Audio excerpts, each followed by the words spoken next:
A glass wall stretched from floor to ceiling, curved in a perfect arc to simulate the horizon of an alien world. Beyond it lay the grand terrarium of the auroral zenith, an artificial ecosystem 15 decks below the ship's bridge. Mist drifted among bioluminescent ferns. A crystalline stream wound past mossy stones. Distant echoes of songbirds, recorded from Earth centuries ago, drifted through hidden speakers.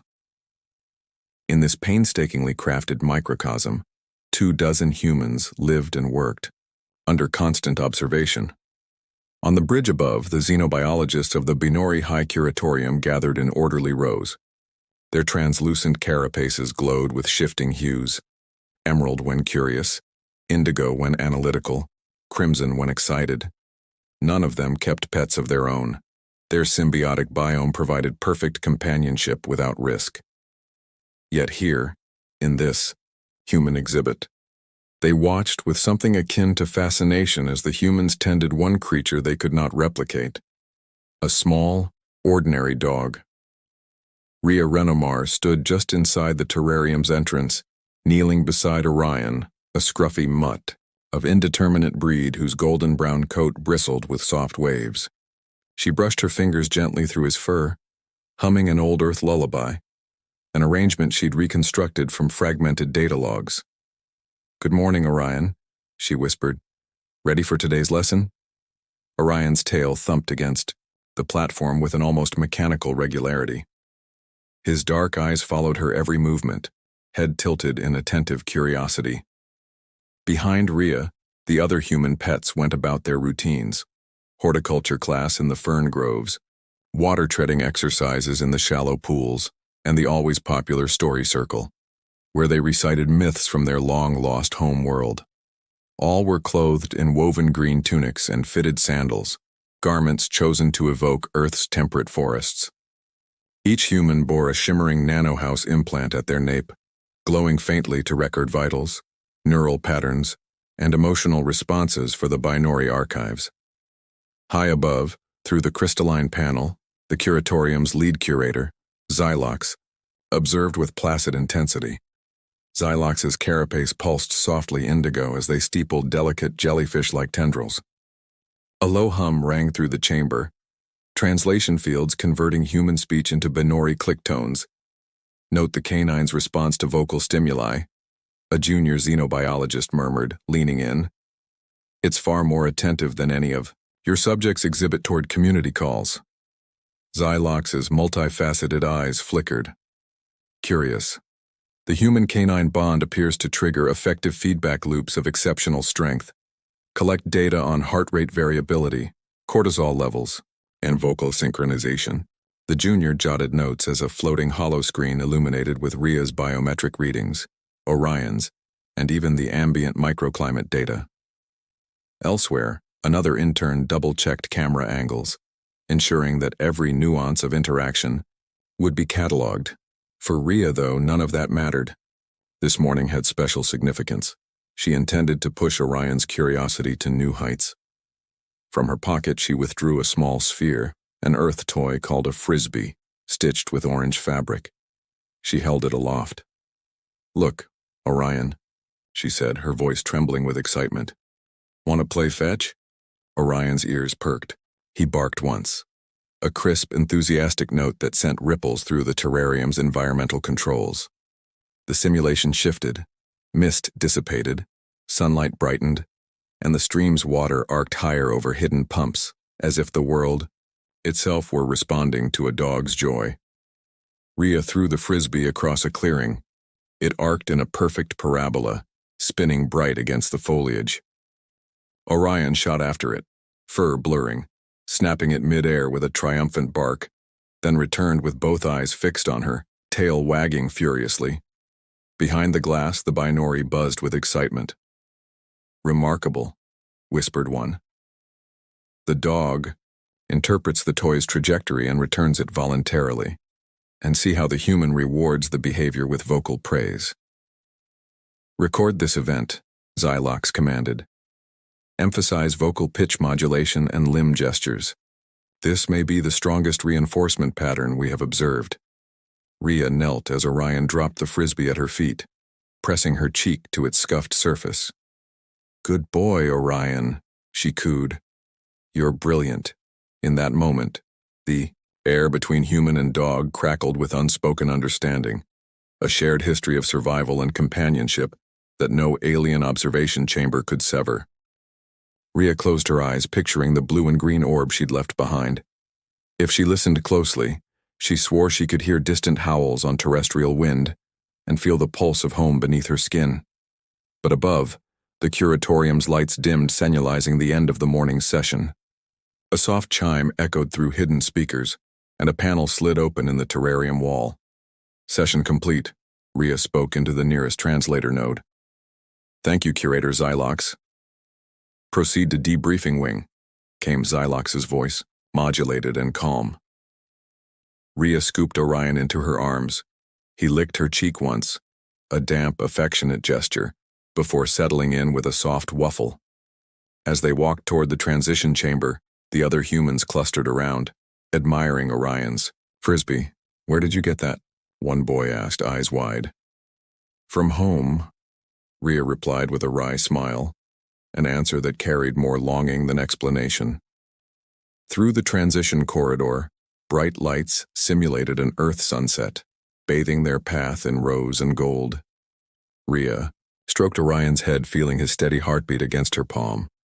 She whispered, "One day we'll run free, you and I." Orion responded with a gentle whine, his trust unshaken by distant fears. Unseen by the exhibit's residents, a tiny sensor embedded in Rhea's implant blinked rapidly, a readout registering heightened emotional states around the dog. Each spike fed back to Xylox's consoles, painting a vivid tapestry of devotion and dependence.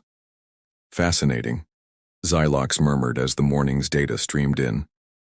"The presence of this companion amplifies the human's affective capacity by over 40%. Adjust schedules, increase canine exposure over the next cycle." The junior xenobiologist's tendrils quivered. Directive noted. "Curious, how will the human respond if the pet is withdrawn?" Xylox's carapace dimmed to a thoughtful violet. "Proceed with care. We are not here to traumatize. Primarily, we observe. We catalog, but also learn." Far below, in the transition chamber's soft orange glow, Rhea led Orion down a corridor lined with potted alien flora. In her heart, she cataloged something far more vital than any xenobiologist's data points: hope. And as Orion looked up at her with unwavering devotion, she knew that, whatever tomorrow held, they would face it together. Just before lights out, when the terrarium's bioluminescent vines dimmed to a soft lavender glow, Rhea slipped away from the communal sleeping quarters. She paused at the airlock door, listening for the rhythmic whoosh of recycling vents and the distant hum of the life support core. When the corridor fell silent, she tapped the access panel with a fingertip charged by her implant, and the door sighed open. Orion waited on the other side, tail curled around his paws, ears perked for her approach. Moonlight white strips embedded in the ceiling cast pale shadows across his russet fur. At a silent signal, an ancient whistle learned from Earth's old dog training archives, he bounded forward, skidding to a halt in front of her. Rhea stroked his ears, feeling the familiar warmth beneath her palm. They moved together through a network of maintenance tunnels that ran behind the terrarium's living facade. Here, the engineered soil and vines were exposed at the seams, tangled roots glistening with coolant, phosphorescent moss clinging to pipework, tiny motes of mist drifting across grated floors. Rhea picked her path by the feel of the air currents. Orion followed, confident in her every step. "Soon," she whispered, as they reached a hidden hatch. With a deft twist of her wrist modifier, she unlocked it. The hatch swung open onto the service level, where vents pumped earth-scented aerosols into the air and soft status beacons blinked green. She knelt down and opened a small satchel, drawing out 2 bowls, one for water, one for nutrient gel. Orion lapped eagerly as Rhea unscrewed the top. While he ate, she ran her fingers along his collar, checking the micro-tracker she'd surgically implanted weeks before. Beneath the gleaming housing lay a tiny transponder, patched into the ship's sensor grid, but masked so that the binary scanners would record it as harmless debris. She pressed a hidden button. The collar pinged a quiet chirp, and a holomap overlay appeared in her retinal display, charting the shortest path back to her quarters. Yet every victory left her breathless with fear. She knew the binary were watching, collecting biometric readings from her nanohouse implant, scanning for anomalous energy signatures, monitoring her routines. Over the past fortnight, she'd noticed subtle shifts in her environment. A few more micrometers of glass added to the terrarium's viewports. Random maintenance crews wandering through, eyes flicking to hidden panels. Faint vibrations in the tunnels as though the ship itself were tilting in search of her. She crouched beside Orion, voice low. I found something today." She pulled a crumpled data pad from her jacket, its surface scratched and worn. With a few taps, she projected its contents. A fragment of blue-green world. A faded photograph of Earth's forests, oceans, and skies, taken decades ago. Orion sniffed at it, whining softly as though he recognized the scent of faraway rain. "Rescue is possible," she vowed, stroking his muzzle. "There are other pods out there with survivors like us. I've intercepted binary communications, encrypted talk of a relief convoy bound for the Thalara systems. If we can reach the surface and signal them..." Orion pressed his head into her palm, eyes bright with understanding. He nudged at her datapad until the projection shimmered, then barked once, sharply. To anyone else that bark might seem alarmed, but to Rhea it was reassurance. He would follow her to the gates of hell and back. She slid the datapad into her pocket and rose. "Time to go back," she said, voice tight with determination. She clipped the empty bowls to her belt and headed for the hatch. Orion rose beside her, muscles coiled, ready. As they crept back through the tunnels, Rhea paused to listen. Somewhere ahead, a patrol's footsteps echoed. She pressed Orion's flank, silencing his movement, and tucked herself behind a bulkhead. The patrol passed by, indifferent to the small forms merging with the shadows. When the clatter faded, Rhea exhaled and continued on. They re-entered the terrarium just as the morning cycle's mists began to rise. Orion slipped into the foliage, with the practiced grace of a wild dog. Rhea tucked herself into the crowd of human subjects, palms still trembling. The first students of horticulture arrived, calling out greetings. She smiled numbly and joined them, carrying a coil of vine to replant beside the stream's bank. High above, on the bridge of the auroral zenith, lead curator Xylox studied the latest data stream. The readings from Rhea's implant showed erratic spikes every time she was within 2 meters of a discrete energy signature, the microtransmitter in Orion's collar. Xylox's tendrils fluttered in excitement. "Increase monitoring sensitivity. In the service tunnels," they ordered. "Determine the source of these fluctuations. I want continuous spectral scans for any unauthorized bioresonance." The junior xenobiologist bowed, tapping commands into a hovering holoscreen. "Understood, Curator. We shall catalog any further anomalies immediately." Below, Rhea and Orion moved through the day's routines as though nothing had changed, collecting samples of fungal blooms, practicing earth dance steps in the open glade, sharing scraps of nutrient gel beside the stream. But every smile Rhea gave hid her worry, and every moment Orion's head tilted in her direction reminded her of what was at stake.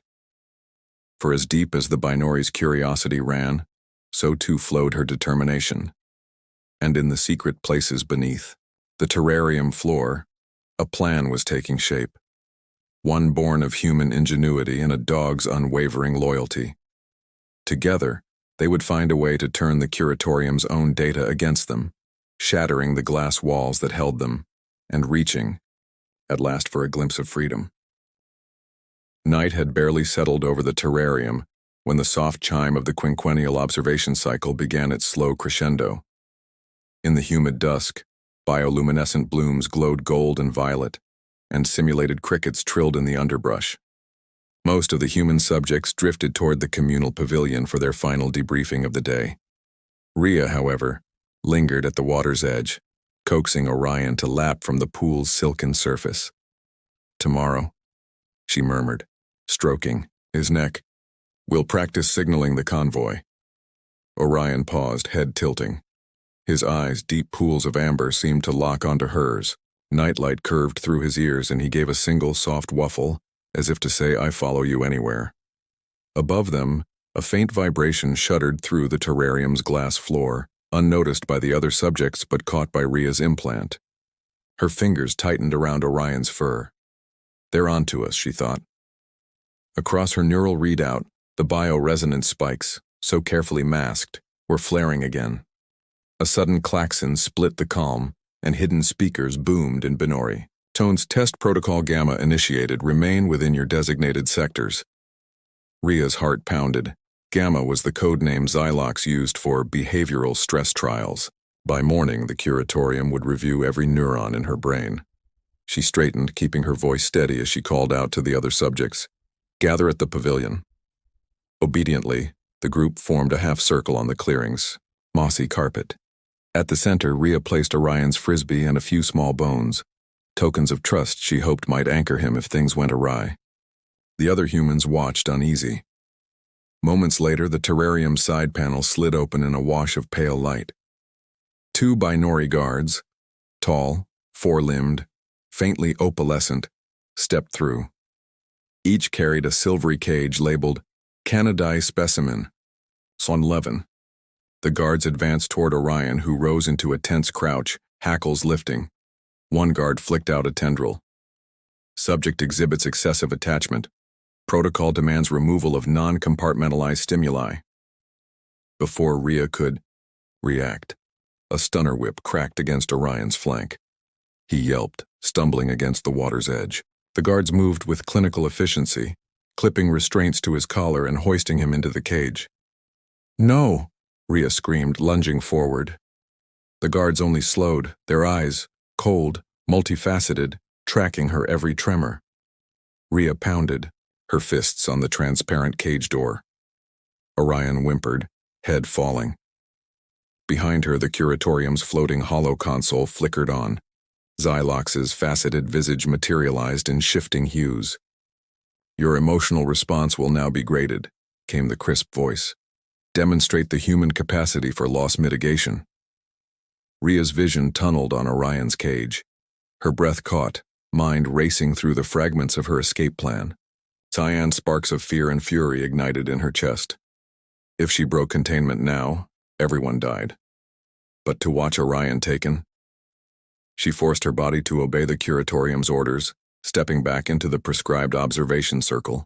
Beads of sweat pooled at her collarbone, where the nanohouse implant blinked in rhythm to her racing pulse.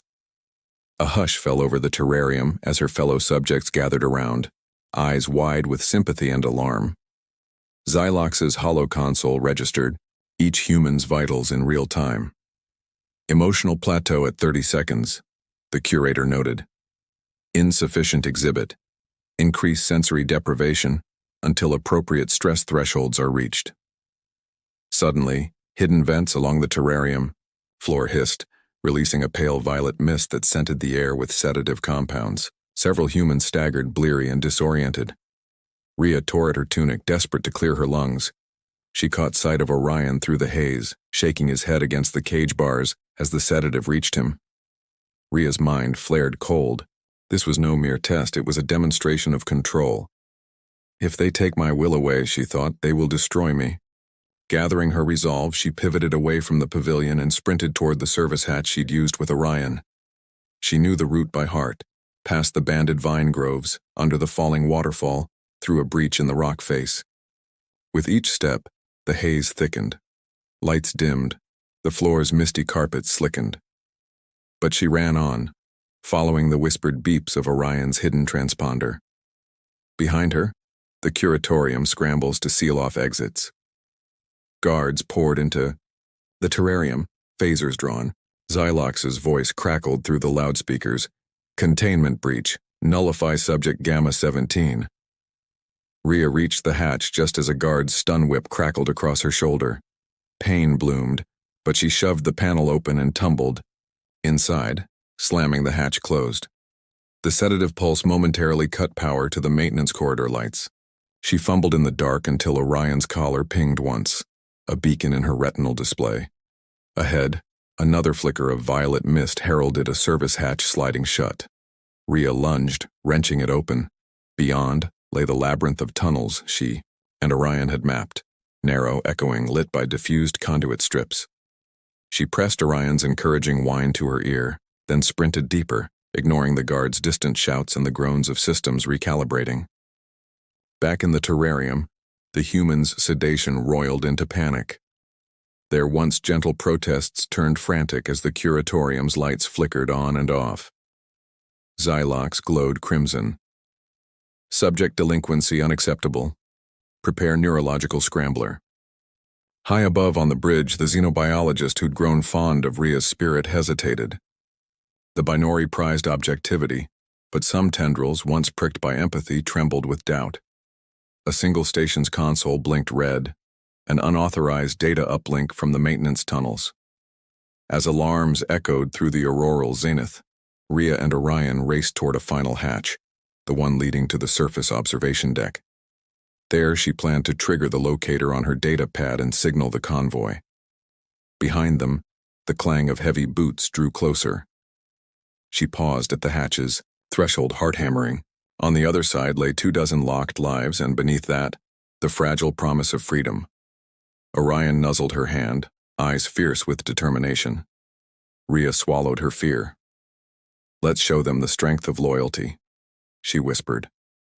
With a last trembling breath, she twisted the hatch lever and pushed through, ready to risk everything to rescue the one being who had risked everything for her.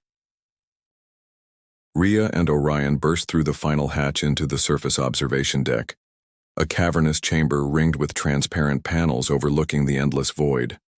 Floodlights snapped on, illuminating banks of dormant probes and the skeletal framework of the auroral zenith's exterior. For a heartbeat, neither the fleeing pair nor the pursuing guard spoke. Only the hiss of vented atmosphere and the pounding of Rhea's heart filled the silence. Then the first guard rounded the corner, phaser whip crackling. Orion sprang forward in a blur of russet fur, jaws wide. He struck with practiced precision, clamping onto the guard's forearm. A stifled grunt, a metallic clang as the guard dropped the whip, and then Orion was back beside Rhea, teeth bared, a low growl rumbling from his chest. The second guard hesitated, phaser in hand, but seeing the first incapacitated, flinched, and that hesitation cost them everything. Rhea dashed to the central console and jammed the datapad's locator beacon against its interface. Sparks arced as she overrode the security protocols with the stolen Binori encryption key she'd pilfered weeks before. "Mayday," she shouted into the open comm channel. "Survivors of Pod 47 requesting immediate retrieval at Sector 12. Binori sabotage in progress. Please respond." High above, in the curatorium bridge, alarms signaled a system override. Led by the same xenobiologist who once admired her resilience, one console blinked green instead of red. "That signal, it's authentic Earth origin. They're calling aid." Xylox's multifaceted eyes narrowed, antennae quivering. "Halt all hostile measures. Enact non-lethal protocols. Secure the observation deck and assess the situation." Below, the guards dropped their weapons and backed away. Orion sniffed the air, ears twitching at the distant thrum of approaching Earth vessels. Rhea slumped against the console, legs trembling as the locator beacon pulsed on the viewport, tiny pinpoints of light growing larger against the dark canvas of space. Tears blurred her vision, but Orion pressed his warm body against her side, grounding her in the moment. Moments later, the glass panels rippled as Earth boarding pods latched onto the auroral zenith. Suited figures flooded in, weapons trained but lowered once they saw Rhea and the dog standing unharmed. Rhea stumbled forward, arms wide, and was swept into an embrace by two relief officers. Orion barked, tail wagging wildly, as one officer knelt to scratch behind his ears. "Good boy," the officer murmured, smiling. "You kept her safe." On the bridge, Xylox recorded the events in their log. Kennedy specimen 0111 demonstrated extraordinary defensive capabilities and unwavering loyalty under duress, they dictated. Recommend immediate reclassification of canine specimens as protective auxiliaries. not mere curiosities. Further, proposed diplomatic overture to human authorities regarding the ethics of effective research. In the aftermath, as Earth's retrieval ships towed the auroral zenith toward safe harbor, Rhea walked the deck with Orion at her side. The other human subjects gathered behind protective barriers, eyes wide with hope. Rhea knelt before them, voice soft but clear. They thought we were but loyalty is stronger than any cage. We'll go home together. Around them, the Binori Watchers recorded every word, and something in their alien hearts shifted. An unexpected lesson in love, courage, and the feral strength lurking within the gentlest of creatures.